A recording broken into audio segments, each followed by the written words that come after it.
Assalamualaikum warahmatullahi wabarakatuh. Perkenalkan, nama saya Nur Hayati. Saya dari Institut Kesehatan Mitra Bunda Batam dengan Prodi Sarjana Kebidanan dan Pendidikan Profesi Bidan dengan nomor NIM 616080620026. Nah, di sini saya akan menjelaskan 24 standar kebidanan. Dia terbagi bermacam-macam. Nah, yang pertama itu kita uraikan dulu standar dan kebidanan. Standar itu adalah ukuran atau parameter yang digunakan sebagai dasar untuk menilai tingkat kualitas yang telah disepakati dan mampu dicapai dengan ukuran yang telah ditetapkan. Namun, kebidanan itu sebuah ilmu terapan yang terkait dengan ilmu kedokteran, seperti ilmu keperawatan, ilmu kesehatan masyarakat, dan ilmu perilaku dan sosial budaya. Nah, di sini ada standar pelayanan umum. Di sini ada dua ya. Yang pertama itu persiapan untuk kehidupan keluarga yang sehat. Nah, di sini bidan memberikan penyuluhan dan nasihat kepada perorangan, keluarga, masyarakat terhadap segala hal yang berkaitan dengan kehamilan. Nah, termasuk juga nih penyuluhan kesehatan umum untuk masyarakat seperti gizi, KB, kesiapan dalam menghadapi kehamilan. Karena kita ketika ibu-ibu hamil itu juga perlu kesiapan yang matang, seperti kesehatan kita tuh jangan terganggu, istirahat yang cukup ya, dan juga kesiapan menjadi calon orang tua. Kita menjadi calon orang tua itu juga harus ada kesiapan ya, karena menjadi calon orang tua itu ya maksudnya yang akan menjadi orang tua itu tidaklah mudah ya, dan persalinan dan nifas. Nah, tujuan dari standar yang pertama ini itu memberikan penyuluhan yang tepat untuk mempersiapkan kehamilan, kehamilan yang sehat dan terencana, menjadi orang yang bertanggung jawab atas kehamilannya. Nah, standar kedua itu ada pencatatan dan pelaporan.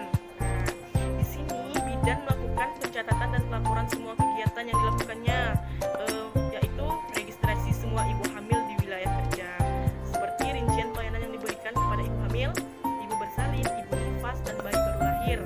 Nah, semua kunjungan dan rumah dan penyuluhan kepada masyarakat itu semua didata oleh bidan.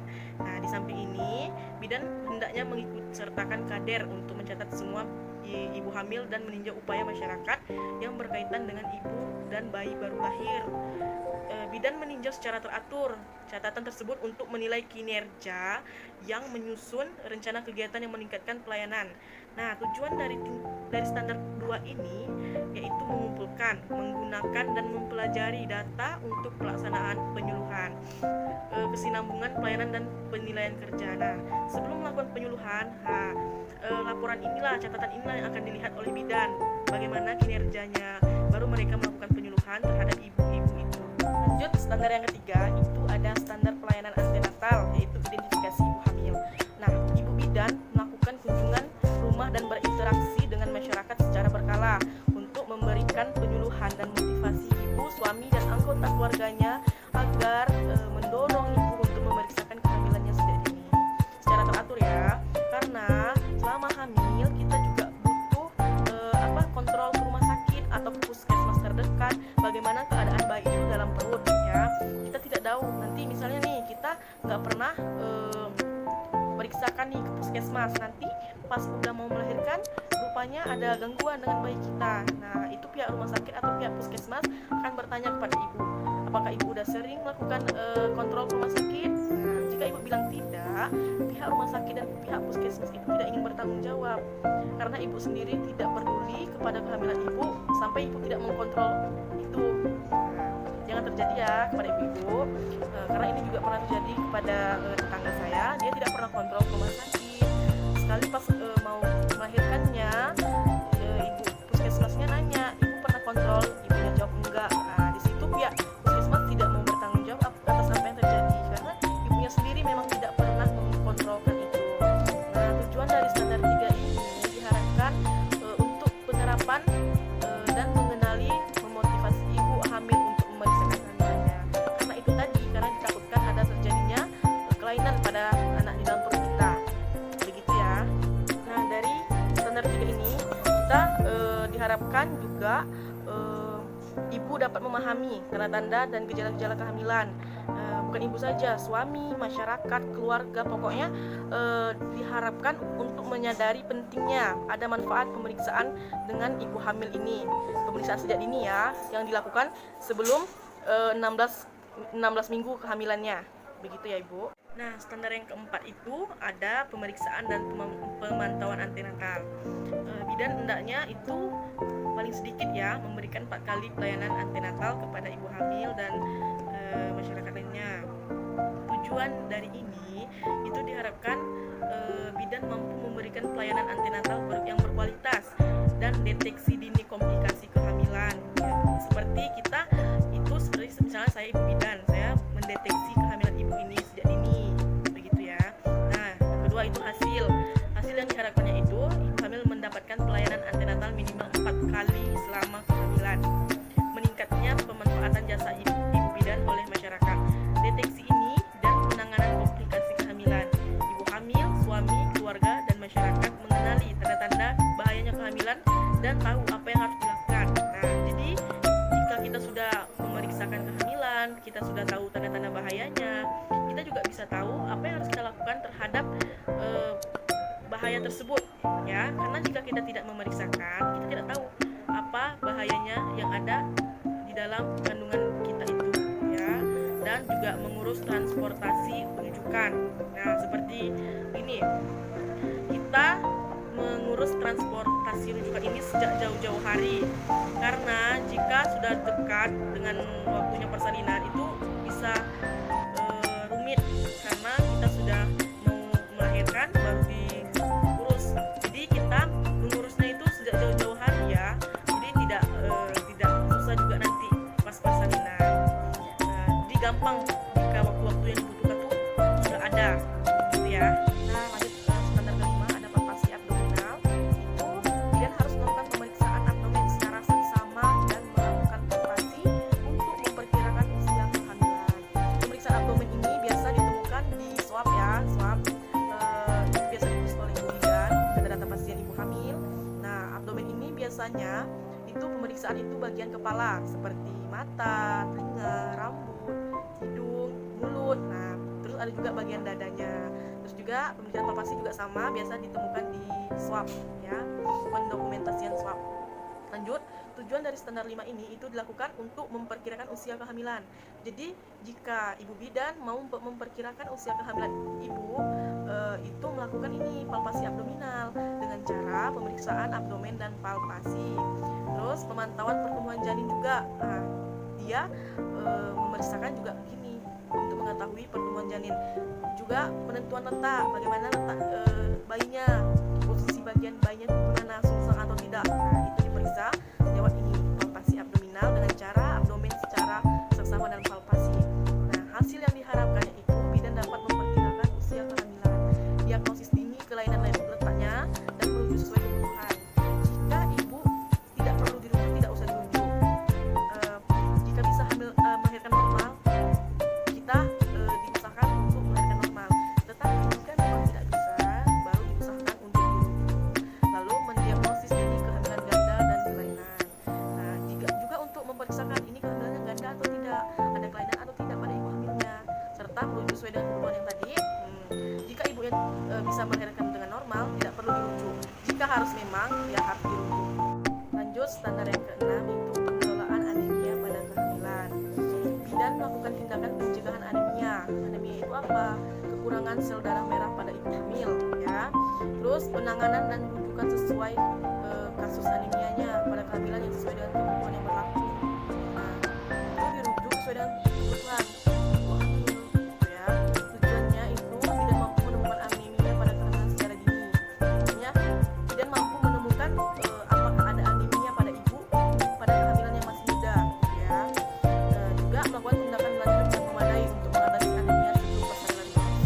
Jadi jika di kehamilan dini sudah ditemui adanya anemia, nah si ibu bidan langsung melakukan tindakan untuk mengatasi anemia tersebut sebelum hari persalinan itu berlangsung ya.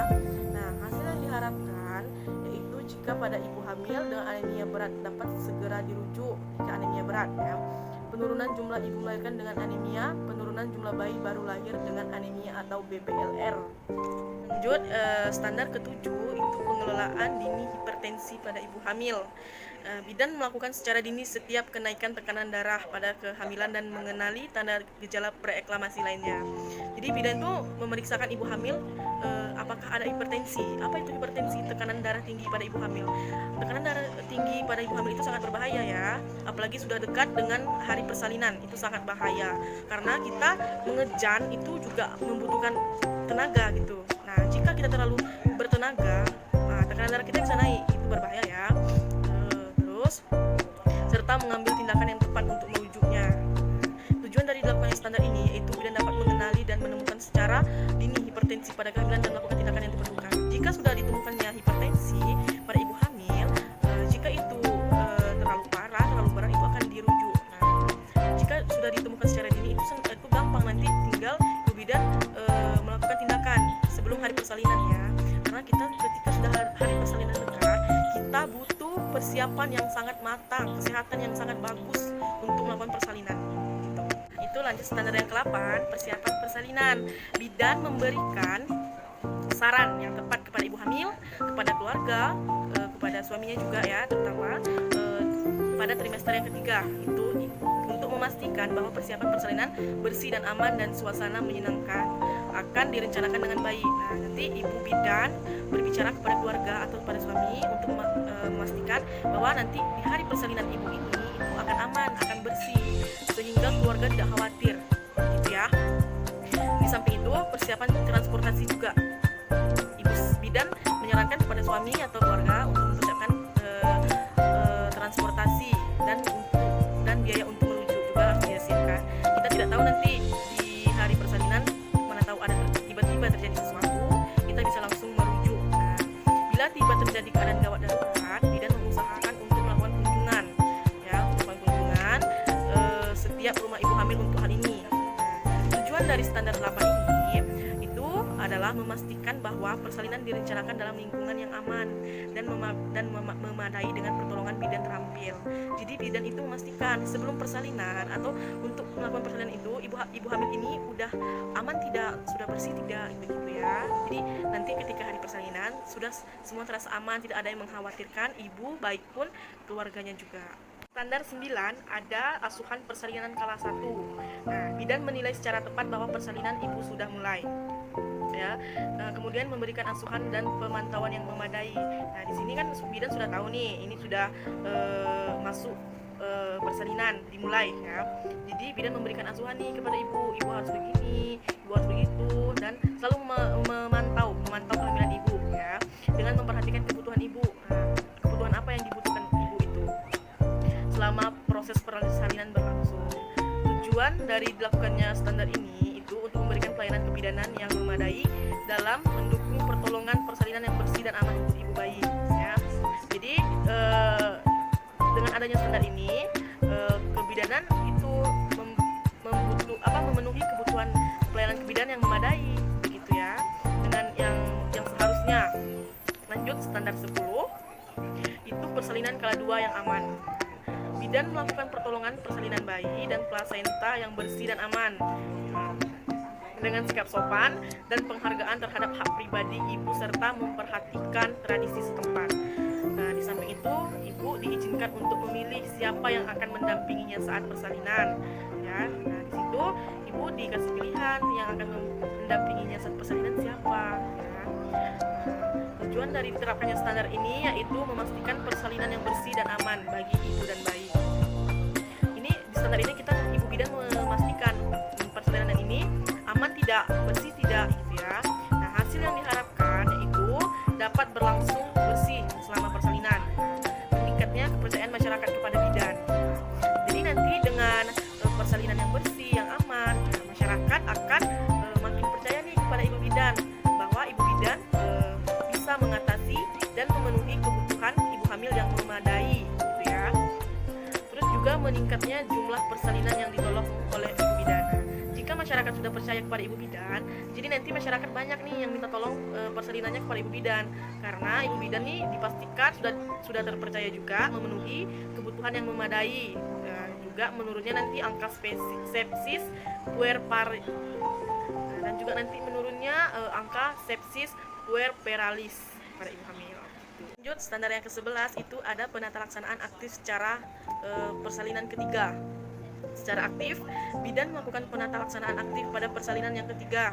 Nah, tujuan dilaksanakannya standar ini yaitu untuk membantu secara aktif pengeluarannya plasenta dan selaput ketuban secara lengkap, untuk mengurangi kejadian perdarahan pasca persalinan kala 3. Terus juga mencegah terjadinya atonia uteri dan retesio plasenta. Ya, jadi hasil yang diharapkan itu menurunkan terjadinya pendarahan yang hilang pada persalinan kala ketiga, juga menurunkan terjadinya atonia uteri, menurunkan terjadinya retensio plasenta, memperpendek waktu persalinan kala ketiga juga, dan menurunkan perdarahan postpartum akibat salah penanganan pada kala ketiga. Jadi kesimpulan pada standar ke-11 ini, dia untuk mencegah terjadinya kelainan pada persalinan kala ketiga, ya, seperti memastikan selaput ketuban itu percaya secara lengkap, ya. Lanjut, standar ke-12, penanganan kala kedua dengan gawat janin melalui episiotomi. Nah, bidan mengenali secara tepat tanda-tanda gawat janin pada kala kedua.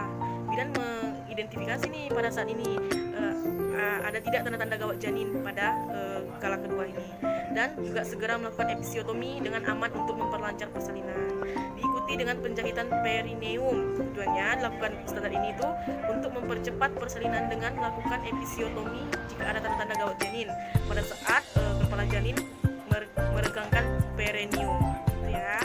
Lanjut, standar pelayanan infrastandar. Nah, pada standar ke-13 itu ada namanya perawatan bayi baru lahir. Bidan memeriksa dan menilai bayi baru lahir untuk memastikan pernafasan spontan. Seperti jika bayi baru lahir biasanya langsung menangis kan. Nah, itu pernafasannya itu spontan. Jika tidak, bidan harus melakukan tindakan untuk memeriksakan pernafasannya atau keadaan pernafasannya bagaimana. Lalu mencegah asfiksia, juga menemukan kelainan, dan melakukan tindakan atau merujuk sesuai kebutuhan. Jika bayi memang tidak bisa ditangani oleh bidan, bidan harus melakukan perujukan agar bayi cepat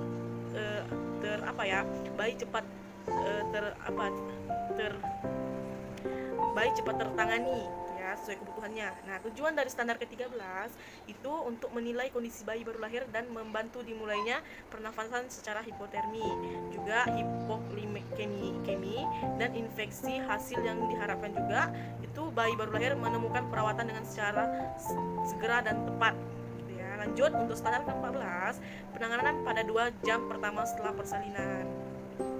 Bidan melakukan pemantauan pada bayi, pada ibu juga terhadap terjadinya komplikasi paling sedikit selama 2 jam setelah persalinan. Jadi setelah 2 jam persalinan, ibu bidan melakukan kontrol nih kepada ibu dan bayi apakah ada komplikasi yang terjadi, begitu ya.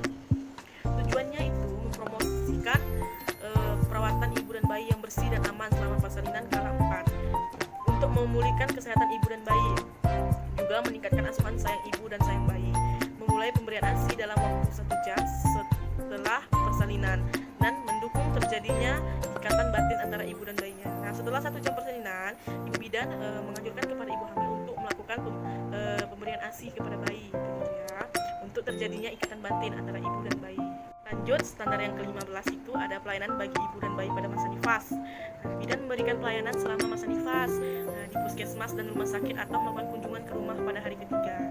Jadi misalnya ibu sudah melahirkan nih hari ini, nah 2 hari ke depan atau 3 hari ke depan, ibu bidan datang lagi ke rumah ibu yang sudah melahirkan ini untuk memeriksakan kondisinya. Nah, minggu kedua dan minggu ke-6 setelah persalinan, untuk membantu proses penata laksanaan tali pusat yang benar, atau penemuan dini, penata laksanaan atau rujukan komplikasi yang mungkin terjadi pada masa nifas, ya, serta memberikan penjelasan tentang kesehatan secara umum.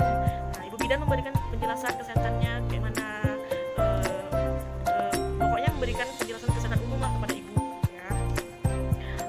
Lalu kebersihan perorangan juga, makanan bergizi, asuhan bayi baru lahir juga, dan pemberian ASI, imunisasi dan KB. Tujuannya itu untuk memberikan pelayanan kepada ibu dan bayi sampai 42 hari setelah persalinan, dan memberikan penyuluhan ASI eksklusif. Bagaimana pemberian ASI yang baik kepada bayi, gitu ya, Bu. Lanjut, standar yang ke-16 ada standar penanganan kegawatan obstetri dan neonatal. Ya. Standar 16 itu penanganan perdarahan dalam kehamilan pada trimester ketiga. Bidan di sini mengenali nih secara tepat tanda-tanda dan gejala perdarahan itu bagaimana. saat kehamilan serta melakukan pertolongan pertama dan merujuknya. Jadi jika bidan sudah menemukan tanda-tanda perdarahan, nah bidan segera melakukan pertolongan atau perujukan lah. Tapi setidaknya yang pertama itu pertolongan pertama yang harus dilakukan oleh bidan. Nah, tujuan dari dilakukannya standar ini itu untuk mengenali dan melakukan tindakan secara tepat dan cepat perdarahan pada trimester ketiga. Hasilnya yang diharapkan kemampuan bidan dalam menerapkan standar ini itu ibu yang mengalami perdarahan kehamilan trimester ketiga dapat segera mendapatkan pertolongan. Kematian ibu dan janin akibat perdarahan pada trimester 3 dapat berkurang dan meningkatnya pemanfaatan bidan sebagai sarana konsultasi ibu hamil. Jadi nanti jika sudah bidan melakukan dengan benar, itu bisa mengurangi angka kematian ibu dan janin akibat perdarahan. Ya, juga meningkatnya pemanfaatan ibu bidan gitu, pada sarana konsultasi ibu hamil. Kan di bidan juga tempat konsultasi ibu hamil juga ya, jadi meningkatkan pemanfaatan ibu bidan lah di bidang sarana konsultasi ibu hamil. Lanjut, standar ke-17 itu ada penanganan kegawat daruratan pada eklamsia. Jadi bidan mengenali secara tepat dan gejala eklamsia mengancam ya, serta merujuk dan atau memberikan pertolongan pertama. Seperti yang tadi, jika bidan sudah menemukan gejala atau tanda-tanda eklamsia itu, bidan memberikan pertolongan pertama ya. Tujuan dilaksanakan standar ini untuk mengenali tanda-tanda gejala preeklamsia berat dan memberikan perawatan yang tepat dan memadai ibu hamil ya. Jadi jika sudah ketahuan nih ada gejalanya, jadi bisa diberikan perawatan yang tepat ya. Lalu mengambil tindakan yang tepat dan segera dalam penanganan gawat daruratan bila eklamsia terjadi. Hasil yang diharapkan itu untuk penurunan kejadian eklamsia pada ibu ya, untuk mengurangi angka eklamsia pada ibu lah ya. Ibu hamil yang mengalami preeklamsia berat dan eklamsia mendapatkan penanganan cepat dan tepat ya. Ibu dengan tanda-tanda preeklamsia ringan mendapatkan perawatan yang tepat juga. Nah, penurunan kesakitan dan kematian akibat eklamsia. Lanjut, standar 18, penanganan kegawat daruratan pada partus lama atau macet ya. Bidan mengenali secara tepat tanda gejala partus lama atau macet serta melakukan penanganan yang memadai dan tepat waktu untuk merujuk untuk persalinan yang aman ya. Tujuannya itu untuk mengetahui secara segera dan penanganan yang tepat keadaan darurat pada partus lama atau macet ya. Jadi pada standar 18 ini bidan diharapkan ini mengetahui penanganan seperti apa yang dibutuhkan ibu ini gitu ya. Seperti itu. Jadi ya itu kita masuk ke persalinan dengan menggunakan vakum ekstraksi. Nah, itu standar ke-19. Bidan hendaknya mengenali kapan waktu diperlukan menggunakan ekstraksi vakum.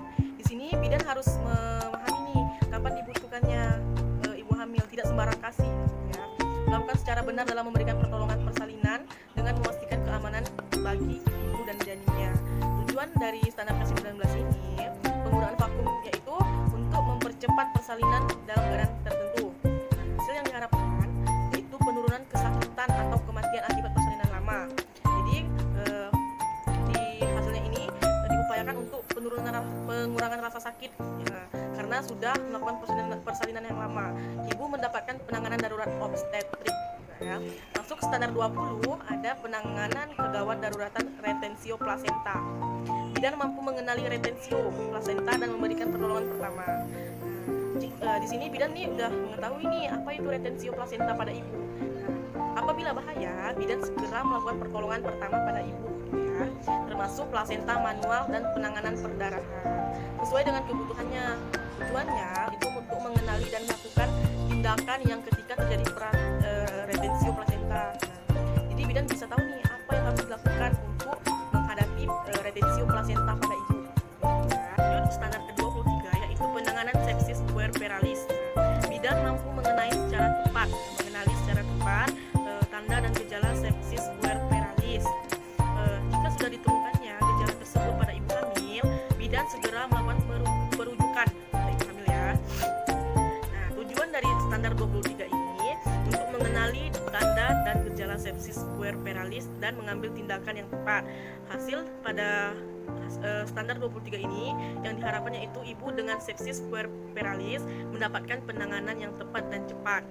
Penurunan angka kesakitan dan kematian akibat sepsis puerperalis dan meningkatnya pemanfaatan bidan dalam pelayanan nifas. Nah, di sini berarti tugas bidan itu untuk menurunkan angka kematian ibu karena akibat sepsis puerperalis gitu ya, dan juga untuk mengurangi rasa kesakitan. Lanjut kita ke standar yang terakhir, yang ke-24, yaitu penanganan asfiksia neonaturun. Bidan mengenali secara tepat bayi baru lahir dengan asfiksia serta melakukan tindakan secepatnya, memulai resusitasi, mengusahakan bantuan medis. Jadi bidan memberikan bantuan medis nih kepada bayi begitu ya, merujuk bayi baru lahir dengan tepat dan memberikan perawatan lanjut yang tepat. Tujuan dari standar yang ke-24 ini diharapkan itu untuk mengenal dengan tepat bayi baru lahir dengan asfiksia. Bidan diharapkan di sini mengenal bagaimana bayi dengan asfiksia itu. Jadi jika sudah bidan mengenali, jadi bidan bisa memberikan pertolongan dengan tepat. Apa yang harus dipertolongkan pada bayi tersebut ya, apa yang harus ditindakkan, apa yang harus dilakukan, apa yang bidan harus bertindak apa gitu ya. Jadi di sini diusahakan untuk bidan tuh bertindak dengan tepat untuk melakukan pertolongan kegawat daruratan. Baiklah, itulah 24 standar pelayanan kebidanan. Maaf jika ada salah, dan terima kasih. Wassalamualaikum warahmatullahi wabarakatuh.